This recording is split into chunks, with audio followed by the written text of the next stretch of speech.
ફતેપુરા લાઈવમાં આપ તમામ દર્શક મિત્રોનું સ્વાગત છે। હું છું આપની સાથે રિપોર્ટર યાસીન ભાભોર।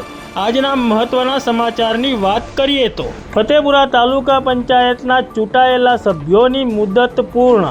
ચૂંટાયેલા વિવિધ હોદ્દેદારોની તાલુકા પંચાયત કચેરીમાંથી નેમ પ્લેટો દૂર કરાય તેમજ ફતેપુરા તાલુકા પંચાયતના પ્રમુખની ઓફિસ બંધ કરાય। આજે તારીખ 18 માર્ચ 2026ના રોજ વાત કરીએ તો ફતેપુરા તાલુકા પંચાયત કચેરીના ચૂંટાયેલા સભ્યોની મુદત પૂર્ણ થઈ છે, જેના પગલે ફતેપુરા તાલુકા પંચાયત કચેરી ખાતે ચૂંટાયેલા વિવિધ હોદ્દેદારોની નેમ પ્લેટો દૂર કરવામાં આવી છે તેમજ ફતેપુરા તાલુકા પંચાયતના પ્રમુખની ઓફિસ પણ બંધ કરવામાં આવી છે। હવે ટૂંક સમયમાં જ ફતેપુરા તાલુકા પંચાયતની ચૂંટણીની જાહેરાત થશે અને ત્યારબાદ ચૂંટણી યોજાશે।